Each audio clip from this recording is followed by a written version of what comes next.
사랑가차미 tam sarangaccami 담방 사랑가차미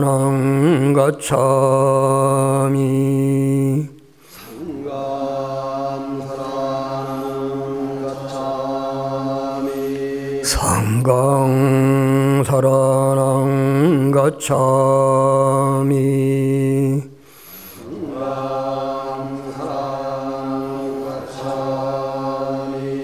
거룩하셔라 세존이시여 거룩하셔라 세존이시여 저희들은 이제 거룩하신 부처님께 귀의합니다. 저희들은 이제 거룩하신 부처님께 귀의합니다. 거룩하신 가르침에 귀의합니다. 거룩하신 가르침에 귀의합니다. 거룩하신 스님들께 귀의합니다. 거룩하신 스님들께 귀의합니다. 오늘부터 목숨이 마치는 날까지 오늘부터 목숨이 마치는 날까지 삼보님께 귀의하는 불자로서 삼보님께 귀의하옵는 불자로서 저희들을 받아들여 주시옵소서. 저희들을 받아들여 주시옵소서. 나무 마하반야 바라며. 나무 마하반야 바라밀.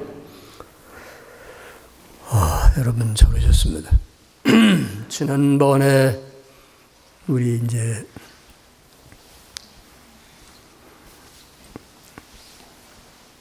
부처님께 공양 올릴 적에 어떤 그 의미가 있는가 하는 공양의 의미에 대해서 우리 지난 시간에 공부했습니다. 오늘은 부처님께서 제가불자들이 살아가면서 사인으로서의 어떤 의무를 가져야 될 부분에 대해서 신갈라경이라고 하는 그 경에서 여러 가지를 이렇게 말씀하신 부분이 있습니다. 대개부처님 법문이 출가하신 우리 스님네들한테 비구비구니를 중심으로 이제 법문을 많이 하셨고, 그 다음에 제가불자님들한테는 이렇게 경전을 이렇게 보면은 보시공덕을 많이 짓고 지계를 잘 지켜서 살아생전에 안락하고 사후에 천상의 삶을 누리는 그런 어떤 상천사상에 대해서 많이 말씀을 주로 했습니다. 몇 가지 경전을 이렇게 보면 여기 신갈라경이라든지 육방예경이라든지 옥야경이라든지 이러한 그 특별한 그 제가신도분들의 이름이 그 명시되어 있는 경전에서는 그 제가신도의 그 공양청을 받아갔을 적에 거기서 법문해 주시는 내용이 이렇게 경전으로 편찬된 것들이 되게 제가불자들한테 많이 교훈되고 있습니다. 근데 제 생각에는 그 외에도 이제 많은 그런 제가불자를 위한 그 법문이 있었겠지만은 거기다 법문 내용이 이제 유사할 것 같으니까 아마 경전 편집하는 과정에서 이러한 부분들이 좀 생략이 되지 않았나, 그런 부분은 제 개인적인 생각이고, 또 나중에 보면 승만경이라고 굉장히 유명한 거, 승만부인에 대한 그런 가르침, 또 승만부인에 대한 그런 거룩한 자기의 서원, 이런 것들이 이제 나타난 게 대승경전 부분에서는 승만경이 이제 나타나 있는데, 오늘은 그 초기 경전에 나타나는 부분에서 부처님께서 신갈라라고 하는 그 청년한테 어떤 부처님께서 법문하셨나, 이런 부분에서 이어가지고 사연에 대한 의무를 부처님께서 말씀하신 부분에 대해서 오늘부터 공부를 해보겠습니다. 라자가에 살고 있는 청년 신갈라는 아버지가 돌아가시면서 남긴 유언인 아들아 매일 6방위를 경배하라는 말씀을 실천하려고 아침마다 성문 밖에서 6방향을 향해서 경배를 했다. 그러니까 이제 신갈라는 청년이 아버지가 돌아가시면서 당신이 살아생전에 매일 이렇게 6방향에 이렇게 절을 했다는 것이죠. 근데 내가 지금 생각해, 이게 신갈라 청년만 그런 게 아니라 내가 어렸을 적에 우리 시골에 사는 우리 부모님들 보니까 그렇게 못 보셨어? 사방에 경배하시는 거? 정월에 이렇게 기도하실 적에 장독에서 이렇게 기도하실 적에 이렇게 사방에, 우리 어머니 그렇게 하시더라고. 그래서 사방에 이렇게 기도하시고. 그래서 그런 천지신명의 그런 명복을 빌기도 하지만 천지신명의 그런 은혜와 축복을 기원하는 이런 기도를 보고 어머니께서 이렇게 절에 다니시면서도 이러한 하늘에 이렇게 기도를 하시는구나. 그런데 우리 어머님만 그런 게 아니라 다른 분들도 시골에 사시는 분들 이렇게 경배하는 걸 봤습니다. 라자가의 웰와나에 있는 탁바라실에 나가셨던 부처님께서 신갈라 6가지 방위회를 향해서 예배하시는 걸 보시자 젊은이 아침마다 왜 동서남북 아래 위쪽을 향해서 경배를 하는가? 신갈은 아버님의 유언에 따라서 6방위에 경배를 합니다. 부처님께서는 젊은이와 승단의 아라한들은 그런 식으로 6방향을 경배하지는 않는다 하시자 신갈라가 부처님께 여쭈었습니다. 부처님 제자 아라한들께서는 6방위를 어떻게 경배하시는지 알려주십시오. 제가 새겨 듣고자 합니다. 젊은이와 그대를 위해서 살할 터이니 잘 새겨 들어라 하시면서 모든 중생에 유익하게 인도할 신갈라 숫다를 설하셨다. 신갈라경 6방의 젊은이와 열애의 성문 제자들은 4가지 악업에서 벗어났기 때문에 4가지 원인에서 비롯된 악행을 범하지 않으며 번영을 해치는 6가지 일에 얽힐 수가 없다. 열애 성문의 제자들은 위에 14가지의 악행에서 자유롭기 때문에 6방위를 청정히 밝히며 현생과 내생 모두 자신의 일을 바르게 완성하고 죽어서는 선처에 태어난다고 설하셨다. 그럼 4가지 악업으로부터 우리 출가한 아라한들뿐만 아니라 진정한 불자는 4가지 악업으로부터 벗어나야 된다. 이 말씀이십니다. 4가지 악업은 뭐냐면 첫째는 살아있는 생명을 죽이는 악업으로부터 벗어나야 된다. 둘째로서는 주인이 주지 않는 물건을 갖지 않는 악업. 살도망주인데 잘못된 성관계를 가지지 않는 것. 거짓말을 하지 않는 악업을 지치 않으며 살도음망인 것이죠. 이게 가장 이제 근본적인 악업에 들어간다는 것이 거친 업에 들어간다는 것. 술은 살도음망주인데 술은 근본적으로 악은 아니라는 것이죠. 술이 이게 악업을 칠 수 있는 어떤 조건을 만들어 오기는 하지만 술 자체가 허물은 아니라는 거죠. 그래 안 그래? 술을 지나치게 마셨을 적에 허물을 낳아서 문제가 되는 거지 술 자체는 허물은 아닌 것이죠. 그러잖아요?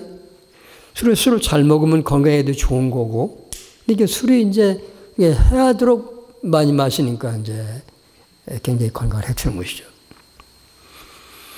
그래서 우리 뉴욕에 있는 우리 노부살님 99이신데 어제 이제 편지가 왔는데 그 집이 이제 그 와인숍이라는 아침마다 가장 좋은 포도주를 아들이 어머니 이렇게 드시라고 약처럼 드리는 거예요. 근데 그것을 드셔서 그런지 얼굴이 늘 붉어서 피부도 얼마나 고운지 지금 99이신데도 뭐 아주 건강하시고 물론 신앙생활도 잘 하시죠. 그런데 그 집에 이제 며칠 원적사 이제 개원하면서 이제 묵으니까 그 집 아들이 내 제자가 돼가지고 야 아범아 나만 먹으니까 미안하다. 스님도 좀 와인을 드리라니까 스님은 안 됩니다 어머니. 그러니까 그래도 스님이 와인 드시면 되겠어요. 그러니까 참 저거 왜 소견말이 저렇게 맺겠을까. 그래도 안 드시는 게 낫겠어. 그래. 보더니 우리 둘이만 있을 때 살짝 먹읍시다. 스님 좋아요. 그런데 아들 나고 출근하고 나면은 이제 조금 딱 마시고 얘기도 하고. 그래서 이제 작년에도 갔더니 너무 반갑게 스님을 더 기다렸는데 오셨다고 그래가지고 이제 뵙고 왔는데 재원이 스님한테 부탁을 드려야 되겠는데 사는 날까지 편안하게 살다가 죽는 날엔 아주 편안하게 부처님과 곁으로 가기를 원합니다. 기도금을 많이도 줬어. 나중에 나는 얼마나 줬나 보니까 1,000불이나 줬어. 1,000불이면 100만 원이죠. 그 돈 받고 보니까 기도를 안 해줄 수도 없고 참 말라. 근데 아침마다 기도를 해주잖아. 생전 안락하고 사후에 왕성하시라. 그랬더니 어제 이제 며느님이 또 이제 카톡으로 어머니 99세 생신 사진을 이렇게 딱 이렇게 보내셨더라. 그러니까 술은 자체가 성질, 근본적으로 성품이 전아이다. 악은 이런 것이죠. 그러니까 많이 먹어서 취하도록 마셔가지고 이성을 잃으니까 허물이 되는 것이지 술 자체는 허물 아닌 것이다. 악행을 범하는 4가지 원인이라는 것은 뭐냐? 우리가 사회 살아가면서 이 위에서 말하고 있는 4가지 악을 범하게 되는 그 원인이 있다는 것이죠. 그걸 한번 부처님께서 이렇게 꿰뚫어 보신 부분을 우리가 한번 깊이 볼 필요가 있다. 원함 때문에 하지 말아야 될 것을 악행을 범하고 내가 간절히 원하는 것이 있을 적에는 내가 지혜의 눈이 흐려진다는 것이죠. 이성이 마비된다는 것이죠. 그렇기 때문에 나도 모르게 악행을 범하게 된다는 것이죠. 여러분 요새 TV 보게 되면 그런 거 많이 있잖아. 저번에도 보니까 어린애를 갖다가 참 친아버지가 매장해가지고 나중에 동거냐하고 같이 그런 문제 때문에 애정의 눈이 가려가지고 책임진 딸을 살해해가지고 매장한 거. 이런 것들이 참 사회에 많은 고통과 슬픔을 줬잖아요. 자기가 아내를 버리고 새로운 여자를 얻는 가운데서 애정의 눈이 멀고 너무나 원하는 것이 강하기 때문에 자기도 모르게 악행을 범하는 것이고 또 사랑하던 사람이 헤어지기를 원했을 적에 너무나 그 사람을 진정으로 사랑하는 것이 아니라 욕망적으로 사랑의 눈이 가려게 되면은 그 간절히 원하는 그 마음 때문에 사랑을 헤어지면서 그 사람을 상해하고 또 악행을 범하는 것이 우리가 너무나 많이 봅니다, 요즘에. 그런 것들을 보면은 원하기 때문에 바라는 마음이 너무나 간절하기 때문에 악을 범하게 된다. 그 다음에 2번째로서는 성냄에 휘둘려서 삼가해야 될 악행을 범하고 욕심 때문에 악한 일을 한다는 것이죠. 2번째는 성냄 때문에 우리가 화를 못 다스려서 나도 모르게 악행을 범하는 것이 우리가 얼마나 많냐는 것이지. 부부가 헤어지면서도 저번에 말씀드린 것처럼 아내한테 황혼 이혼을 원하니까 그 재산 주는 게 아까워서 오래 살던 황혼 부부가 문을 잠그고 스스로 불을 태워가지고 부부가 죽어버린 것들이 있잖아요. 이런 것들이 화를 못 다스린 거예요. 두려움 때문에 하지 말아야 될 악행을 범하고 두려움과 공부 때문에 범하지 말아야 될 위에서가 있는 4가지 우리가 악행을 범하는 때가 있는 것이고 어리석음 때문에 하지 말아야 될 악행을 범하게 되는 것이다. 그럼 불교적으로 보면은 탐진치인데 그러잖아요. 탐내는 마음과 성내는 마음과 두려움과 어리석음 때문에 우리가 세상 살아가는데 모두가 이게 탐진치 그 다음에 두려움, 공포 때문에 모든 세상에 왜 죄를 졌는가 보면 이 4가지가 모두가 바탕이 되어서 죄를 졌다는 거라. 이 외에는 우리가 죄를 짓는데 근본적으로 보면은 죄를 질 일이 없다 그런 것이지. 그래서 부처님께서 늘 강조하신 게 탐진제 3독을 다스려야 된다. 이것이 근본적으로 우리가 죄를 방배할 수 있는 근본적인 치료가 된다. 이렇게 말씀했다. 우리가 한번 살아가면서 내가 그릇된 일을 범했는데 왜 그릇된 일을 범했을까? 악행을 범했을까? 가만히 보면 이 탐진치에다가 두려움 때문에 어떤 사람의 사주를 받아가지고 두려움에 못 이겨서 하기 싫지만은 악행을 범하는 수가 많이 있잖아요. 이런 것들이 사회의 모든 악의 근본이 여기부터 나온다. 젊은이의 열애의 성문제자는 원함과 환함과 두려움과 어리석음이 따르지 않기 때문에 위의 4가지 원인에서 비롯된 악행을 범하지 않는다. 젊은이의 원함과 환함과 두려움과 어리석음 때문에 악행에 빠지는 중생은 하얀 달이 나날이 이르러지듯이, 그러니까 이제 달이 이렇게 딱 하얀 달이라는 것은 이제 지는 것이죠. 지는 달이 이루어지듯이 명예와 따르는 무리가 줄어들 것이다. 그러니까 이러한 네 가지를 근본으로 악업을 짓게 되면은 우리 삶의 달이 이그러지는 것처럼 우리에 따르는 번영과 행복이 이루어지게 된다. 그 것입니다 말이죠. 젊은이 원함과 환함과 두려움과 어리석음에 벗어나 악행을 범하지 않는 사람은 상얀달이 나날이 차오르듯이 달이 점점점 이렇게 이제 커지는 것처럼 따르는 무리가 늘어날 것이다. 이렇게 부처님께서 말씀하신 것 같단 말이죠. 그런데 우리가 살아가면서 이게 번영을 해치게 되는 이런 6가지 일이 있다. 그러니까 이제 어떤 것이 우리가 살아가는데 번영을 해치는 일이냐. 첫째는 음주인 것이다. 요즘에는 뭐 음주가 큰 적이 아니겠지만은 가장 음주가 왜 그러면 첫 번째 나냐는 거죠. 아까도 말했지만은 술 자체가 허물은 아니지만 술을 우리가 지나치게 마심으로써 이성을 흐리게 하니까, 판단을 흐리게 하니까 음주가 모든 살생도 할 수 있게 만들고, 도둑질도 할 수 있게 만들고, 사함도 하게 만들고, 거짓말도 할 수 있게 만드는 그 조건을, 환경을 만드는 것이 술을 먹으면서 그렇게 된다고 하는 것이죠. 그러니까 우리가 어떤 사람들을 보면은 악행을 하려니까 술김에 한다고 그렇게 또 술을 많이 먹어가지고 악행을 하는 사람들이 있잖아요.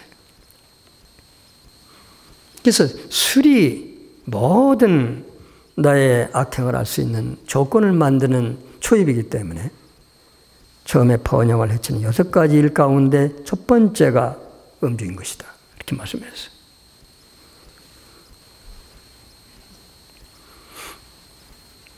두 번째로서는 늦게 밤에 다니는 일. 그러니까 요즘에는 뭐 이게 좀 해당이 안 되는지 모르겠지만 뭐 부처님 당시 때는 아마 늦게 다니는 게 굉장히 위험했던가 봐요. 그러니까 늦게 밤에 다니는 것들이 위험을 초래한다. 이렇게 말씀했어요. 그런데 보니까 정말 뭐 우리나라나 일본이나 싱가포르 같은 데가 이렇게 마음대로 여행객들이 다녀도 안전한 나라지 뭐 다른 나라 잘못 가면 좀 큰일 나죠. 인도 같은 데 뭐 잘못하면 큰일 나는 나라들이 많죠. 그러니까 여행 가서 우리가 낮에 오후에도 뭐 마음대로 못 다니게 하는 나라가 많은 걸 본다면 참 우리나라 같은 경우 굉장히 참 안정된 곳이죠. 그다음에 세 번째로서는 유흥을 즐기는 것. 유흥에 빠지게 되면은 주석이 빠지는 거잖아요. 주석이 빠지게 되면은 내 번영의 삶에 이제 이런 창의를 가져온 것이다. 그 다음에 네 번째는 도박에 빠지는 것이다. 노름에 빠지는 것. 근데 우리 고사님들 도박하시는 분 별로 없는 것 같아. 내가 잘 모르겠지만. 근데 여기다가 한번 도박하시는 고사님을 만나봤더니, 이제 나네분은 굉장히 보살님은 참 성실하게 이렇게 일을 하시는데, 그 고사님이 멀쩡하게 생겼어. 그런데 이제 도박을 한다는 거예요. 왜 도박을 하느냐 하니까, 낮에 이제 이렇게 주단, 포목점을 하는데, 거사님은 이렇게 이제 재붕, 이렇게 이제 하는데, 그 늘 있는 일이 아니잖아. 이제 들어야 뭐 일거리가 그러니까 나머지 시간에는 가만히 마누라 옆에 있으려니까 심심한 그러다 보니까 노름하는데 갔네? 이건 좀 재밌는 거. 그러다 보니까 매일 그 시간에 이제 하다 보니까 처음에는 재미로 했는데 점점 이렇게 이제 단위가 커지다 보니까 돈을 이제 많이 잃게 되고 또 그게 이제 습이 돼가지고 안 하면 이제 이상해진 거라. 그래서 그 좋았던 부부 사이가 자꾸 멀어지고 그래서 이제 그때 한번 가네가 그 얘기를 해서 내가 고사님 봅시다. 그러니까 이제 왔어. 옆에 차 한잔 마시면서 보살님이 이렇게 살려고 그렇게 열심히 노력하고 말이지라는데 고사님 어떻게 해서 이렇게 도박에 빠졌냐 말이야. 그러니까 시간이 남으니까 그렇죠. 그럼 그 시간을 좀 선의적으로 살려라. 응? 남자가 말이야 여자 옆에서 막 그럼 일이라는 것은 재봉일은 밀려가지고 가서 하면 되는 거니까 나머지 시간에는 봉사적인 일이 봉사할 일이 얼마나 많냐. 이건 뭐 안 쳐서 그렇지 뭐 지금 시간이 남으니까 지금 노름에 빠졌다고 그러는데 그랬더니 그런 일이 있을까요? 그런 이제 봉사하는 일을 가르쳐 줬어요. 그랬더니 좀 마침에 이제 어떤 노스님이 이렇게 시봉이 없어가지고 필요하시다고 그러길래 이제 그 노스님 시봉을 안내해 줬더니 어떻게 마음을 내서 또 가서 노스님 시봉을 잘 하니까 보살님도 좋고 본인도 좋고 그래가지고 이제 거사님이 노스님 힐체든 덜 모시고 다니고 노스님 시봉하는 봉사로 이제 마음을 바꾸고 나니까 공덕도 짓는 거고 또 아내도 좋아하고 말이지. 그 저기 주단에서 해야 될 일은 몰려가지고 하는 일이고. 그래서 가정에 다시 행복을 찾는 그런 실화가 있습니다. 그 다음 5번째는 나쁜 법과 같게 하는 것입니다. 우리가 친구를 보면 그 사람 알 수 있다는 것처럼 좋은 도반을 두는 것은 나 행복의 천부라고 했습니다. 부처님께서는 좋은 도반을 두는 것은 도를 반을 이룬 것이 아니라 다 이룬 것과 다름이 없다. 도반과 같이 인생을 살아가는 것이니까. 좋은 도반, 나쁜 친구를 새기는 것이 바로 번영을 해치는 길로 가는 것이다.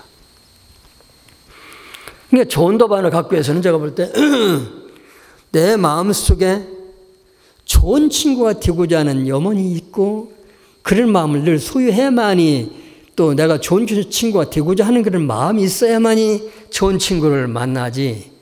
그렇지 않으면 좋은 친구 만나기 사실 어려운 것 같아요. 우리는 지금 다 뭐라 하냐면은 선지식이 없다 그런 말을 우리 많이 하잖아요. 그런 선지식이 없다. 또 좋은 친구도 없다. 근데 보면 우리가 선지식도 우리가 찾아 나서는 사람한테는 선지식도 귀시고 세상에 좋은 사람이 없다고 하지만은 좋은 친구들도 있는 거고. 또 우리가 요즘에 보면 뭐 크리스마스 때 되어가지고 말이지. 참 남모르게 이렇게 차선 냄비 같은 곳에 1억을 기부하는 사람, 1,000만 원 기부하는 사람. 이런 사람들이 보면은 나름대로 말없이 얼마나 천사 같은 마음을 가진, 보살의 마음을 가진 사람이 있냐는 것이죠. 그러니까 내가 좋은 친구가 되고자 하는 좋은 품성을 가지게 되면은 그 품성의 에너지를 통해서 좋은 친구가 맺어질 수밖에 없다는 것이죠. 그런데 내 마음속에 나쁜 친구와 이렇게 도박에 빠지는, 유흥에 빠지려고 하는 그런 마음에 있게 되면은 그런 사람이 이렇게 친구가 될 수밖에 없는 인연이 만들어지는 것이다. 6번째로서는 게으름인 것이다. 게으른 것이 우리가 번영을 갈 길로 가는 것을 방해한다는 것이죠. 우리도 아는 바와 같이 우리 못 살았잖아요. 근데 뭐 박정희 대통령 나오셔가지고 새마을 운동인가? 지금도 뭐 저도 안 잊어버리지만은 새벽에 일어나자마자 마을 스피커에 탁 새마을 노래가 나오면 뭐 새벽같이 뭐 동네 사람들이 다 일어나가지고 막 5시면 막 다 일터로 가서 일을 하고 와서 아침을 먹고 이렇게 하셨잖아요. 아버지뿐만 아니라 형들까지 다 새벽에 일어나가지고 막 그 새벽에 막 스피커를 틀어놓으면 마을이 나래가 막 마을이 전부 다 막 새마을 운동 노래가 나오면서 마을 전체가 막 부지런한 막 바람이 불어가면서 우리가 이렇게 살기 좋은 나라로 일어나는 곳에 한 국가의 지도자를 잘 만나면서 이렇게 번영이 온다는 것이죠. 게으름이 우리로 하여금 죽음으로 가는 길목에 들어선다는 거라. 저번에 한번 말씀드린 것처럼 미얀마 수도원의 가장 좋은 그 명언이 뭐냐는 거예요. 방일은 방이라는 것이 뭐냐면 게으름이잖아. 방일은 우리를 죽음의 공동묘지로 안내한다. 얼마나 멋진 말이에요. 불방일은 우리를 열반의 언덕으로 안내한다는 말이에요. 방일과 불방일이 이렇게 써요. 방일은 게으른 거잖아. 게으름은 우리를 죽음의 공동묘지로 안내하고 부지런히 정전한 사람은 열반의 축복의 문이 그에게는 열려있다. 그랬단 말이에요. 이게 똑같은 말씀이에요. 그래서 부처님께서는 아주 부지런한 사람, 부지런히 정진을 요했지 게으른 사람을 부처님께서 굉장히 경계하시다는 것이죠. 그래서 여기 보면은 음주의 6가지 허물을 젊은이와 망각과 어리석음의 뿌리가 될 음주의 6가지 허물이 있다. 첫째는 재물이 없어지는 이를 직접 경험하게 된다. 우리가 술을 먹게 되면 뭐 자연히 재물이 없어지는 것이죠. 맨날 술 먹고 뭐 주색에 빠지게 되면 뭐 재산이 살아갔으면 뭐 이루 말할 수 없이 나도 모르게 재산이 계속 재물이 새 나가는 것이죠. 술 먹는 데는 우리가 돈을 그냥 아끼지 않으면서도 집에서 애들이 용돈 달라고 그러면 돈이 어디냐고 또 하는 그런 아버지들도 있었죠. 요즘에 그런 분은 없겠지? 응? 옛날 분들 보면은 술집에 가서 술은 잘 먹고 팁도 막 줬으면서 막 애들이 아빠 용돈 줘? 그럼 용돈이 어디 있지 않습니까? 헌해서 그 말이야. 우리 그런 거 봤잖아요. 두 번째로서는 다툼과 시비가 끊어지지 않는다. 술을 먹게 되면 자연히 이게 자기 정신이 아니니까 맨날 시비하고 다투게 된다는 것이. 이성이 마비되고 그동안 잠재되어 있는 감정을 다 술을 빌어서 토로해내야 되니까 내가 이성을 차지하지 못하고 이렇게 다투며 시작한다는 것이죠. 세 번째로서는 술 많이 마시는 사람이 전부 다 나중에 뭐냐면 병객이 된다는 것입니다. 술 많이 마시는 사람은 병객 아닌 사람 봤어? 응. 그저 저기 내가 동대병원 가니까 종합진찰 갔더니 빼짝 말라가지고 거사님 오신 거예요. 그러니까 의사가 뭐 염산을 드셨어요? 왜 이렇게 우장에 털이 나냐? 속이 상해서 제가 매일 그냥 소주를 몇 병 안 먹으면 못 삽니다. 그러니까 거사님 그러시면 안 됩니다. 가정을 지키셔야죠. 그랬더니 그런 말도 내가 볼 때는 불교병원에 있는 의사니까 그래 그런 말들을 아마 좀 해주지 않을까. 그런 생각도 들었어요. 글쎄, 내가 정신을 차려야 되는데 집에 가면 짜증나는 일만 생기고 다 회사 가도 그렇고 세상에 이렇게 살기 귀찮아서 이렇게 술을 먹고 산다. 그러시면 안 됩니다. 정신을 차리고 가다듬어서 가정을 일으켜야 되고 거사님은 가정의 기둥이 아니십니까? 술을 끊으시고 좋은 음료수를 마셔가지고 건강을 되찾아야 됩니다. 이렇게 이제 의사가 지금 연세가 있으니까 자꾸 이렇게 옆에 보니까 푹 터지는 것 같습니다. 다섯 번째, 네 번째로서는 평판이 나빠진다는 것입니다. 술주정뱅이가 좋은 평판 좋은 거 봤습니까? 술주정뱅이라고 다 사람들이 손가락질하고 평판이 나쁘니까 좋은 이미지를 다 잃게 되는 것입니다. 그래서 우리가 술이 여러 가지로 건강도 해치게 되고 자기의 어떤 위신도, 의상도 우리가 잃게 되는 거고 체면도 손상이 가지게 되는 것이고 평판이 나빠지게 되는 것이고 그 다음에 다섯 번째는 부끄러운 것을 드러내게 된다. 자기 가지고 있는 좋은 성의 품성을 다 잊어버리게 되고 자기 자신의 우위와 체면을 다 상실해서 옷을 벗고 다니는 사람, 토하고 다니는 사람, 별별 사람들이 다 있잖아요. 지금도 제가 안 잊어버린 것이 중학교 때 지금 우리 존경하는 교장 선생님이 우리 친구네 집에 분상을 오셨는데 이제 시골에 오면 술을 다 이렇게 대접을 하잖아요. 아니, 상가집에서 갑자기 막 노랫소리가 나고 막 춤추는 소리 나서 보니까 우리 교장 선생님이 술을 많이 마셔가지고 상가집에 춤추고 계신 거야. 노래를 부르고 참, 아유. 그러니까 전 모두 가서, 아유, 교장 선생님은 술을 드시, 적당히 드시지. 그래. 춤출 정도로 이렇게 노래하고 그렇게 드시면 어떡하냐 말이야. 교장 선생님 오시니까 다 뭐 학부모들 오시는 대로 뭐 드시라고 하니까. 그러니까 당신이 그동안 쌓았던 인격이라는 것을 다 벗어버리고 상가집에 술 취해가지고 노래 부르고 춤추가지고 말이지. 처음 당신의 치부를 드러내는 것이 있고 어떤 사람은 그동안 내가 섬겼던 그런 가슴의 상처를 술 먹었다는 핑계로 다 드러냄으로써 참 사람들에게 부끄럽게 만드는 것들이 있다는 것이죠. 여섯 번째로서는 지혜로운 판단이 줄어든다. 술을 마시게 되면은 점점 우리가 지혜가 줄어드는 건 사실이죠. 흐리멍텅해지니까 술을 많이 마시게 되면. 우리 고사님도 그런 경험했으니까 술 많이 먹으면 뭐 정신이 다 흐리멍텅해지잖아요. 아니지? 그건 굉장히 좋으신 거지. 굉장히 건강하신 고소인 거지. 나는 우스운 얘기지만은 술을 내가 한번 취하게 마셔봤는데 이렇게 땅이 막 엎어졌다 집에 막 빙빙빙 막 돌고 막 이렇게 내가 이쪽으로 가야 되니까 이쪽으로 안 가지고 반대로 가지고 막 논둑에 굴러가지고 막 다 옷을 다 버리고. 그때 국민학교 5학년 때인가 세배를 갔어요. 이제 부친 친구분이 저 건너.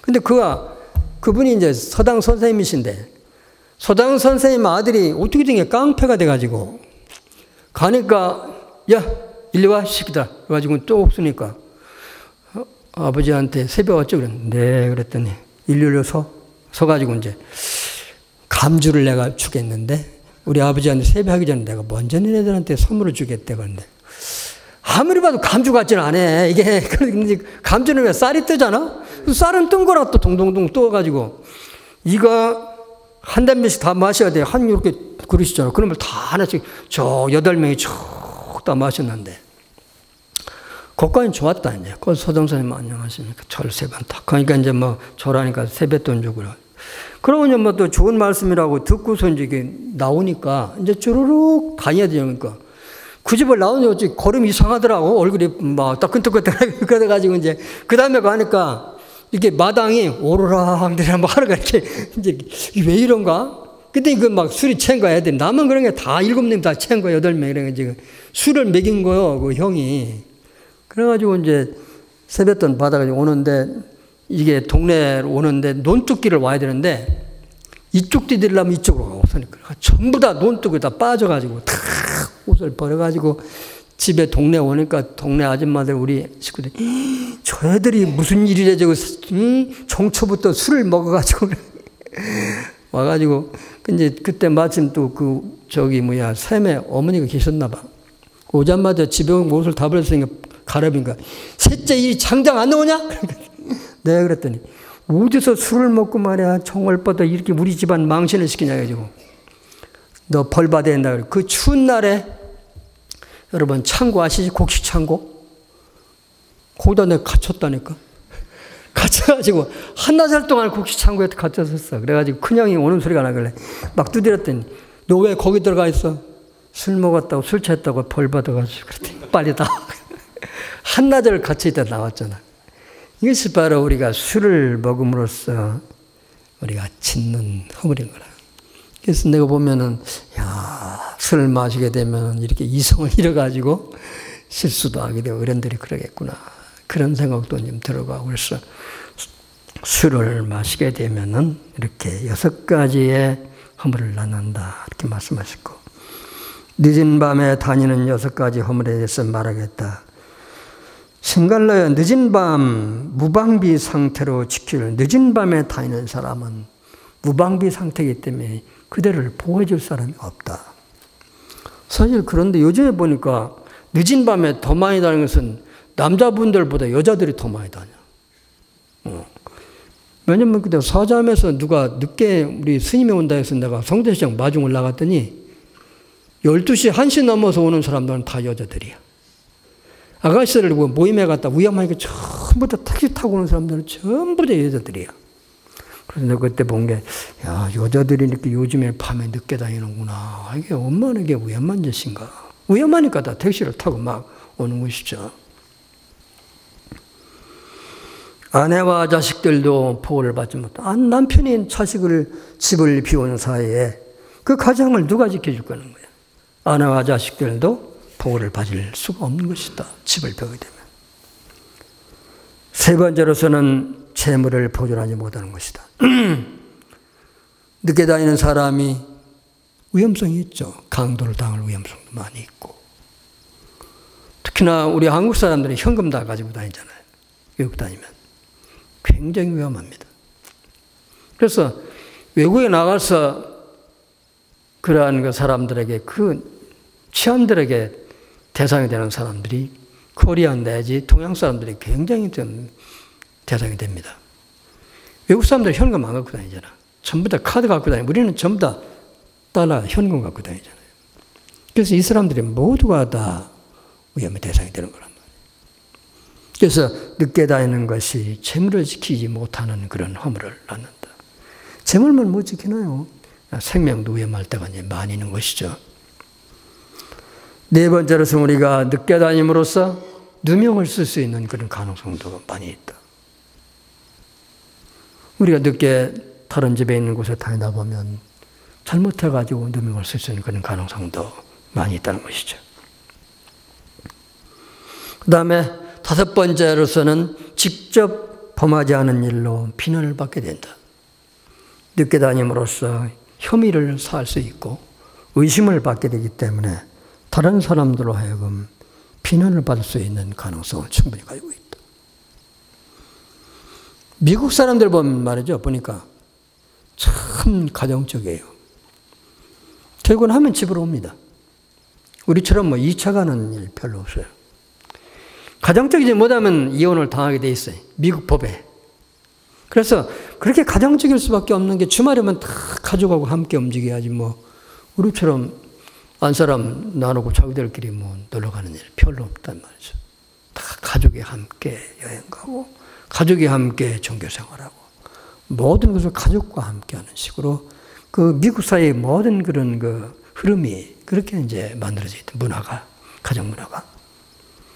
가정을 성실히 지키지 않는 사람은 이혼의 사회에 딱 들어가 있습니다. 미국. 그렇기 때문에 어쩔 수 없어요. 여섯 번째로서는 여러 가지 어려움을 직면하게 된다. 그러니까 우리가 늦게 다니는 사람들이 가지는 허물을 여기서 부처님께서 이렇게 말씀하셨고, 또 한 가지 마지막으로는 유흥을 즐기는 6가지 허물이다. 젊은이와 유흥을 즐기는 데 있어서 6가지 허물을 만들어지게 되는 것이다. 춤추는 곳이 어딜까 하고 찾아다니게 된다. 노는 곳에 이제 마음이 가게 되면 자연히 성향이 이제 노는 쪽으로 빠지게 되니까 운동하는 사람 운동하는 쪽으로 이제 성향이 바뀌게 되고 또 등산 가는 사람 등산 가는 쪽으로 가. 그러니까 우리가 취미를 좋은 것으로 이렇게 레저 같은 것을 살려내야 되는데 성향이 이렇게 이제 유흥 쪽으로 가게 되면은 자연히 내 생각이라는 모든 것들이 이제 길들여진 것이 습관이 유흥을 즐기는 쪽으로 가다 보면은 춤추는 곳이 어딜까 하고 찾아다니게 되고 노래판이 어디서 벌어졌을까 하고 계속 또 노래방을 찾아다니게 되고 풍악이 올리는 곳이 있으면 어디가 이게 노는 곳인가 그래 찾아다니게 되고 연희가 벌어졌으면 어디가 연희가 벌어졌는가 찾아다니게 되고 사람이 박수치고 노는 곳이 어딘가 찾아다니게 되고 북소리가 울리는 곳이 어딘가 하고 찾아다니게 된다. 모임이나 놀이판을 준비하느라고 들떠 할 일을 뒷전으로 미루게 되고 유흥의 여운을 매듭짓지 못한 채로 또 다른 놀거리를 찾느라고 생업에 소홀해진다. 유흥에 탐닉하는 마음은 마치 빈집에 든 도둑처럼 일상의 균형을 조금씩 갉아먹으면서 다양한 폐해를 참식하게 된다. 오늘날 우리가 유흥 문화가 굉장히 다양해졌잖아요. 또 놀이 문화도 그렇고 다양한 여러 가지 또 취미 생활도 있는데 우리가 물론 세상에 살면서 이제 술도 안 마실 수도 없는 거고 또 때에 따라서 우리가 유흥에 또 젖어서 노래방도 가고 하지만 그것이 이제 지나치면 안 된다는 것이죠. 절도 있게 세상의 어떤 즐거움을 이렇게 부처님께서 그랬어요. 제가불자들한테 세상살이를 즐기지 말아라 이렇게 이제 안 하셨습니다.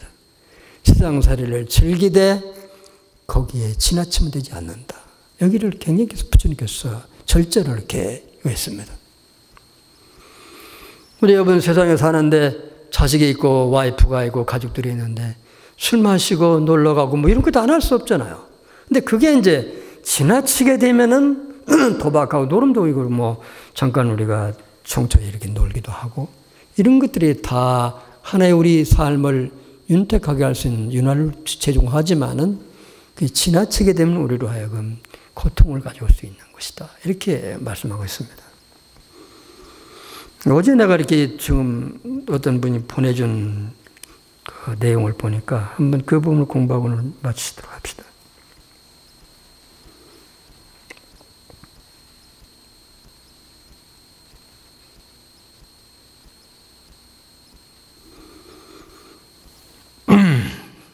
아침 좋은 길이라는 곳에서 보내줬는데,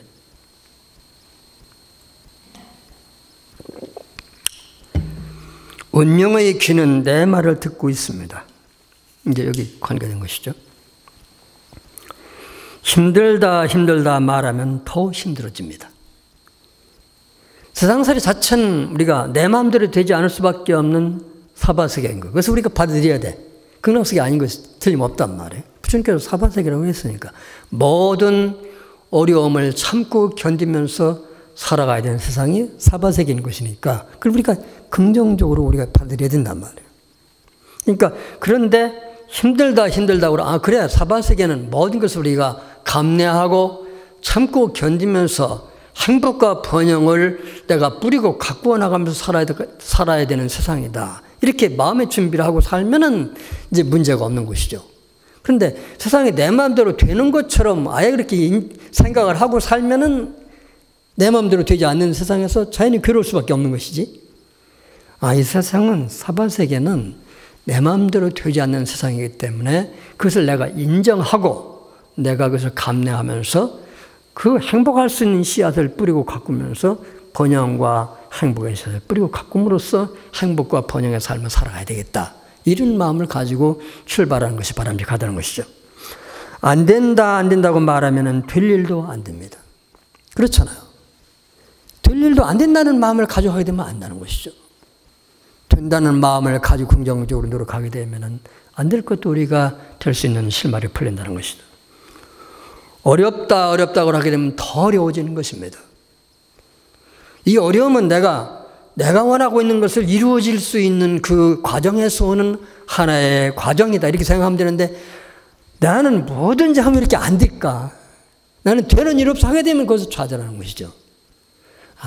이것은 내가 되려고 하는 과정 속에서 이것을 거쳐가야 되는 과정으로 이렇게 오는 과정에서 일어난 현상이라구나. 이렇게 바라보게 되면, 받아들이게 되면 그 일이 대수롭지 않은 건데 나는 하는 일마다 안 된다고 생각하게 되면 그 일을 포기할 수 있는 가능성이 더 많은 것이죠.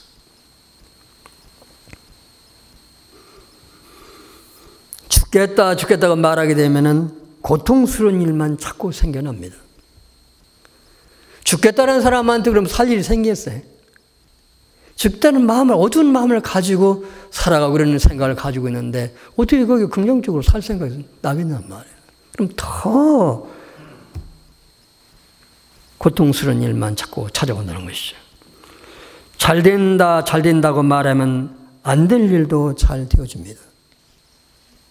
이게 여기서 긍정적이라는 것이 우리가 안 되더라도 잘 된다고 생각을 우리가 바꾸고 잘 된다고 잘 되려고 해요. 이렇게 하는 거랑 틀리다는 거죠. 우리가 자녀를 키우는 분을 이렇게 보면 두 가지 유형이 있는 것 같아요. 우리 부모님들 이렇게 와서 얘기를 해보면 애들 공부 잘해요? 물을 수 가장 평범한 게 건강 공부 잘해요. 그러면 어떤 부모는 공부는 못하지만 스님 건강해요. 그렇게 말하는 부모 있잖아요. 그냥 공부도 그런 대로 잘하고 건강합니다. 이렇게 하는 부모가 있고 아주 공부도 잘하고 가정에 대해 참 성실하고 효도합니다. 이런 애가 있고 왼수예요, 왼수. 어떤 놈은 그런 왼수가 나가지고 그냥 공부도 못하고 건강도 나쁘고 이렇게 속을 파가지고 내가 그런 놈의 인간을 낳은지 모르겠다. 참 업보중생이 낳았다고. 이런 왼수라고 하는 부모예요. 엄마가 했어. 근데 그러면 그 왼수라고 하는 마음을 가지고 있는 엄마 마음에서, 자녀, 부모 마음에서 그 자식이 잘 될 수가 있겠네요. 내가 볼 때 그 자녀는 도저히 잘 될 수가 없는 것이지. 저번에 말씀드린 것처럼 법륜스님 뉴욕에 법문 왔는데 이렇게 운전하는 그 부부가 아마 탔던가 보지? 남편이 운전해주고 아마 보살 탔던가 봐. 근데 보살님이 평소에 그 아내를 거사님을 굉장히 좀 이렇게 만족하지 못했던가 봐. 굉장히 불평이 많았던가 봐. 그러니까 이제 제 시간에 스님은 탔고 이제 거사님 좀 늦게 왔던가 봐. 늦게 오니까 남편한테 막 이렇게 또 험담을 이렇게 막 하니까 법륜스님 듣는 사람이 얼마나 미안하겠어요. 병신같이 말이야, 등신같이 말이야. 운전도 제대로 못하는 게 제 시간에 맞춰서 나와서 해야지 막 그래. 그러니까 또 이제 남편이 그 말 들으니까 또 기분이 졸리가 해서 호랑 말고 돼지같이 생긴 말이야. 인물이가 이뻐지까. 그러니까 이제 법문 스님이 이제 분위기가 이상해졌잖아. 그러니까 이제 자기가 이제 농담을 해가지고, 거사님, 보다 오늘 이렇게 날씨가 좋은데 왜 이렇게 병신같이 둥신같이 호랑 말고같이 돼지같이 생겼다고 그래.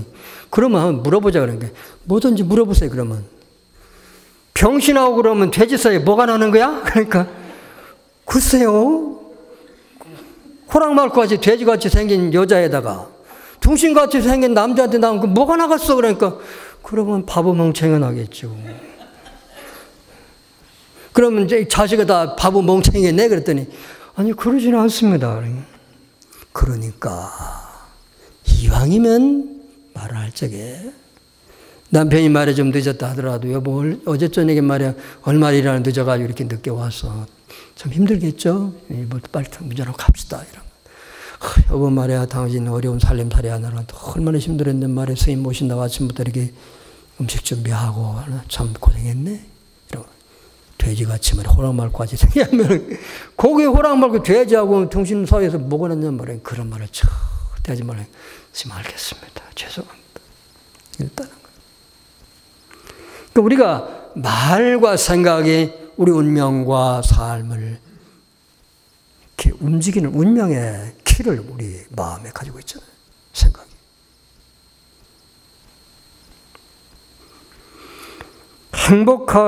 행복하다 말하게 되면 행복한 일이 찾아오게 됩니다. 그러니까 죽겠다 하면 고통스러운 일만 찾아오는데 행복하다고 하면은 행복한 일이 우리에게 찾아온다. 왜 그러냐는 것이. 우리가 혼자 말하지만은 운명의 귀는 내 생각을 감지하고 내 말을 듣고 있기 때문에 그런 것입니다. 일체 유심조라는 말 있잖아. 일체가 모두가 다 마음이 지어낸다. 내가 혼자 말하는 것처럼 내 마음속에 운명의 귀는 내 말을 듣고 그 운명의 귀가 내 말을 들은 대로 마음속에 있는 주인공이 그쪽을 향해서 간다고 말이야. 이왕이 내 운명의 마음의 영혼의 귀에 말을 들려줄 적에 번영과 행복의 창조의 말을 들려줄지언정 고통과 불행을 가져올 수 있는 그런 말을 우리 내 운명의 귀에 들려줄 필요가 뭐냐 말이에요. 그래서 우리는 오늘 부처님께서 말씀하신 신갈라 청년한테 말씀하신 여러 가지 사회의 삶의 의무 가운데 어떻게 사는 것이 우리가 사바세계를 좀 더 현명하고 번영의 삶으로 끌고 갈 것이냐. 이런 문제를 이렇게 일상의 삶에서 이렇게 반영해봤습니다.